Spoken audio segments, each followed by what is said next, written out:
ఓం సమర్థ సద్గురు శ్రీ సాయినాథాయ నమః. శ్రీ సాయి లీలామృతం అధ్యాయం 14 జన్మాంతర జ్ఞానం పార్ట్ 2. శ్రీ సాయి భక్తుల గత జన్మల వృత్తాంతాలు కూడా చెప్పేవారు. తమను బాబా జన్మల నుండి కాపాడుతున్నారని తెలిస్తే భక్తులు కృతజ్ఞతతో ఆయనకు మరింత సన్నిహితులు అవుతారు కదా. శ్రీమతి ప్రధాన్కు బాబా జన్మించడానికి సంవత్సరాల ముందే భక్తులతో బాబా ఆమె బాబుకు తల్లి అనసాగారు. ఈ బాబు హరి వినాయక్ సాటే, మామగారైన గణేష్ ఖేల్కర్ బంధువు. ఓసారి అతనికి బాబా స్వప్న దర్శనమిచ్చి పిలవడం వలన అతడిల్లు విడిచి కాలినడకన షిరిడీ చేరి బాబాను దర్శించాడు. తర్వాత ఇతడు కోపర్గం మరియు యావల గ్రామాలకు సర్వేయరయ్యాడు. ఇతనిపై అధికారి లిమయ్య సాటేకు కింది ఉద్యోగి బాబు పూర్తిగా బాబా సేవలో ఉండి తమ ఉద్యోగ ధర్మాన్ని అశ్రద్ధ చేస్తుంటే సాటే కేల్కర్కు బాబాకు ఫిర్యాదు చేశారు. బాబా ఆ పనులన్నీ అలా ఉంచి నా సేవ చేసుకోండి అని అన్నారు. అప్పటి నుండి వారు బాబు ఎక్కువ పనులు చెప్పేవారు కాదు. సాయి ఒక్కొక్కప్పుడు మంచి ప్రసాదాలన్నీ అతనికి పెట్టేవారు. 1910వ సంవత్సరంలో ఒకసారి ఆయన బాబు విషయంలో జాగ్రత్త తీసుకో అని కేల్కర్ను హెచ్చరించారు. అతనికి ఏమీ అర్థం కాలేదు. కొద్ది రోజుల్లో బాబుకు తీవ్రమైన జ్వరం వచ్చింది. ఒకరోజు కేల్కర్తో బాబు ఇంకా జీవించే ఉన్నాడా అన్నారు బాబా. కొద్ది రోజుల్లో బాబు షిరిడీలోని తన 22వ ఏట చనిపోయాడు. అటు తర్వాత కూడా ఆయన తరచుగా అతనిని తలుచుకుంటుండేవారు. పై కథలో బాబా చెప్పినట్టే బాబే కేల్కర్ బంధువై ఈ బాబు. ఇతడు మరణించినది కొద్ది కాలానికి శ్రీమతి ప్రధాన్ కడుపున మరలా జన్మించాడు. 4 మాసాల ఆ బిడ్డనెత్తుకొని సాయి ఎంతో ప్రేమగా బాబు ఎక్కడికి వెళ్ళావు, నేనంటే విసుగు పుట్టి వెళ్ళిపోయావా అన్నారు. ఆయనను చూస్తూనే ఆ బిడ్డ కిలకిలా నవ్వాడు. మొదటిసారి షిరిడీ దర్శించిన నార్కెన్ శ్యామ పరిచయం చేయబోతే సాయి వీడిని నాకు పరిచయం చేయడమా, 30 జన్మల నుండి వీడు నాకు తెలుసు అన్నారు. అలాగే తమకు రఘువీరపురందరేతో 7 శతాబ్దాల నుండి సంబంధం ఉన్నదని చెప్పి నేను ఇతనప్పుడు మర్చిపోను. ఇతడు 2000 సంవత్సరాల మైళ్ళు దూరానున్నా సరే ఇతడు లేకుండా నేను ఒక్క మెతుకైనా తినను అన్నారు. బాబాను మనమంతగా గుర్తుంచుకోగలమా? ఒకప్పుడు లెండి పక్కకు పోతున్న మంద నుండి బాబా 32 రూపాయలు 2 మేకలు కొని తెచ్చారు. వాటి అసలు విలువ 8 రూపాయలు. సాయి మోసపోయారని శ్యామ తాత్యాలు గోల చేశారు. సాయి 4 షేర్లు పప్పులు కొని ఆ మేకలకు పెట్టి వాటిని తిరిగి ఆ మందలో కాపరికి ఇచ్చేశారు. తర్వాత భక్తులతో ఆయన ఈ మేకలు పూర్వజన్మలో నా పొరుగింటి మానవులు. మొదట వారిద్దరు ఎంతో ప్రేమగా ఉండేవారు, నన్ను కూడా ఎంతగానో ప్రేమించేవారు. తర్వాత ద్వేషాలు పెంచుకొని ఒకరినొకరు చంపుకొని ఇప్పుడిలా పుట్టారు. నా పక్కగా వెళ్తూ అవి నా వంక చూసినప్పుడు వాటిపై ప్రేమ వల్ల కొంతసేపు నా వద్దే ఉంచుకొని తృప్తి గావించాను. నా బేరం మీకు నచ్చకపోవడం వల్ల వాటిని తిప్పి పంపేశాను అన్నారు. అలాగే జోగ్, దాదా కేల్కర్, శ్యామ, కపర్దే దీక్షితుల తమతో పాటు తన గురువు చెంత చిన్న వీధిలో నివసించేవారని, ఆ ప్రీతి వల్లనే తాము వీరందరినీ ఈ జన్మలో తమ చెంతన చేర్చుకున్నామని బాబా ఒకప్పుడు అనేవారు.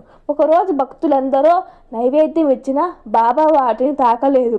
ఇంతలో శ్రీమతి కపార్దే మసీదు చేరి నివేదన నీయగానే బాబా దానిని వెంటనే రుచి చూసి ఈమె పూర్వమొక వైశ్యుని గోవు, నాకు గోవు సమృద్ధిగా పాలిచ్చింది.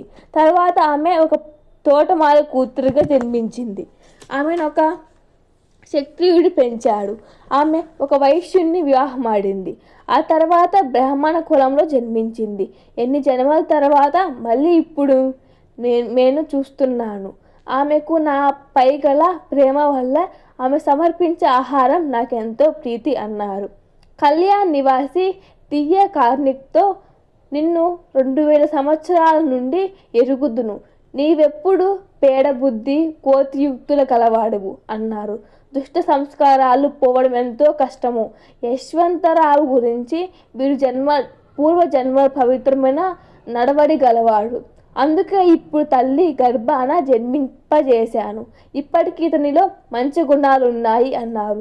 ఒకసారి మసీదులో నింబారుపై నివసిస్తున్న పిచ్చుకల గురించి ఆయన, అవి గత జన్మలో ఇక్కడే గూడు కట్టుకున్నాయి. వాటిని ఒక పాము మింగింది. అవి తిరిగి మళ్ళీ ఇక్కడే గూడు కట్టుకున్నాయి అన్నారు. సాయి ఒకప్పుడు ఇలా చెప్పారు. ఒకరోజు ఉదయం నేను అల్పాహారం చేసి కాలినడక చిన్న నదికి వెళ్ళి స్నానం చేసి విశ్రాంతిగా కూర్చొని చిలిం సిద్ధం చేసుకుంటున్నాను. ఒక బాటసారి నమస్కరించి నా పక్కన కూర్చున్నాడు. ఇంతలో ఒక కప్ప అరుపు వినిపించింది. అదేమిటని అతను అడిగాడు. కప్పను ఒక పాము పట్టుకున్నదని, వారిద్దరూ కర్మఫలం అనుభవిస్తున్నారని చెప్పాను. అతడు చూసి వచ్చి 10 లేదా 15 నిమిషాల్లో ఆ పాము కప్పను మింగివేస్తుందన్నాడు. అలా జరగనివ్వను. దాన్ని ఎలా రక్షిస్తానో చూడవు. అవి వాటిని సమీపించి, ఓ వీరభద్రప్ప, నీవు పాముగాను చెన్న పసపప్ప కప్పగాను జన్మించిన మీ దేశాలు విడలేదా? ఇప్పుడైనా విడవండి అన్నాను. కప్పను విడిచి పాము నదిలోకి దూకింది. కప్ప పొదలలో దాక్కుంది. ఆ బాటసారి అసలు వృత్తాంతం చెప్పమంటే ఇలా చెప్పాను. ఒకప్పుడు నేనుండే ప్రదేశానికి 5 మైళ్ళల్లో ఒక శిథిలమైన మహాదేవుని ఆలయం ఉండేది. భక్తులు ఆలయ పునరుద్ధరణ కోసం విరాళాలు పోగు చేసి స్థానికుడైన ఒక ధనికుడికి అప్పచెప్పారు. ఆ లోబి 2 సార్లు ఆ ధనం సొంతానికి వాడుకొని దొంగ లెక్కలు చెప్పాడు. ఒకరోజు మహాదేవుడు అతని భార్యకు స్వప్న దర్శనం ఇచ్చి గర్భగుడికి కప్పు వేయిస్తే ఆమె వేచించిన దానికి 100 రెట్లు ఇవ్వగలనన్నాడు. ఆ లోబి ఆ శివుడిని నాకు ఎందుకు చెప్పకూడదు? ఇది కేవలం మన మధ్య స్పర్ధను కలిగించడానికి వచ్చిన పీడకల అని ఆమె మాటను త్రోసిపుచ్చారు. అయిష్టంతో ఇచ్చిన విరాళాలు భగవంతుడు ఇష్టపడడు. భక్తితో ఎంత స్వల్పంగా ఇచ్చినా తృప్తి చెందుతాడు. అయినా తిరిగి ఆమెకు స్వప్నంలో కనపడే, నీ భర్త మాటలు పట్టించుకోకు, నీకు ఇష్టమైతే నీ ధనం వేచించి పని జరిపించు అని చెప్పారు. తన పుట్టింటి వారిచ్చిన నగలను అందుకే వైచించదలచని ఆమె భర్తతో చెప్పింది. ఆ కుస్థితుడు 10,000 విలుగల ఆ నగలు తీసుకొని అందుకు బదులుగా ఒక పేదరాలు 200లకు తనకు తాకట్టు పెట్టిన ఒక ఊసర క్షేత్రాన్ని దేవుడి పేర పెట్టి దాన్ని పూజారికి అప్పగించాడు. కొద్ది కాలానికి వారింటి మీద పిడుగుపడి భార్యాభర్తలు మరణించారు. మరో జన్మలో ఆ లోబి మధురాలలో వీరభద్రప్ప అనే బ్రాహ్మణుడిగా జన్మించాడు. అతని భార్య ఆలయ పూజారి కూతురు గౌరీగాను, భూమిని తాకట్టు పెట్టిన పేదరాలు ఆలయ ధర్మకర్త కొడుకైన చెన్న బసవన్న జన్మించారు. ఆ పూజారి నా భక్తుడు యుక్త వయస్కురాలైన గౌరీకి వరన్వేషణ చేస్తున్నాడు. సమయానికి వరుడు తనకై తానే రాగలడని నేను చెప్పినట్లే వీరభద్రప్ప వచ్చాడు. అతడికి ధనాశ పోలేదు. అదృష్టశాత్తు ఆ దేవుడు మాన్యం 1,00,000కు, అంటే గత జన్మలో ఆమె దేవుడికి ఇచ్చిన నగలకు 100 రెట్లు విలువకు అమ్మకమైంది. ఆ ధనం కోసం తగువపడి అందరూ నాతో సంప్రదించారు. నేను ఆ ఆస్తి దేవుడిదని, వారసురాలైన గౌరీ అనుమతి లేకుండా దానినేమి చేయరాదని, ఆమె భర్తకెట్టి హక్కు లేదని చెప్పాను. నేను గౌరీని మంచి చేసుకొని ఆస్తిని చేజెక్కించుకో చూస్తానని వీరభద్రప్ప నన్ను నిందించాడు. నేను భగవంతుని స్మరించి పూనుకున్నాను. గౌరీ నన్ను శరణు వేడితో అభయం ఇచ్చారు.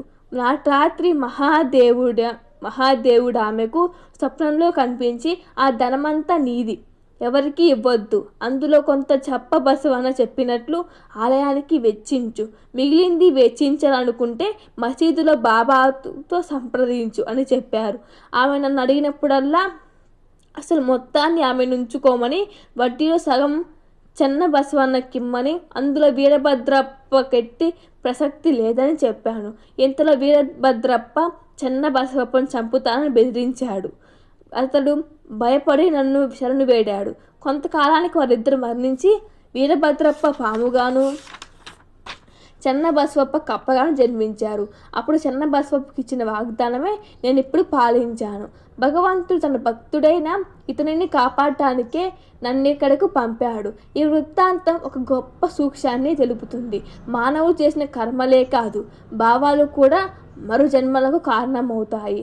అందుకే సాటి మనిషిని పనికి మాలినవాడా అని తిట్టినా కూడా నరకం వస్తుందని క్రీస్తు చెప్పాడు. సాటి వారిని పరోక్షంగా నిందించడం పాపమని సాయి బోధించిన మరొక సంఘటన ఇంతకు ముందు గమనించాము.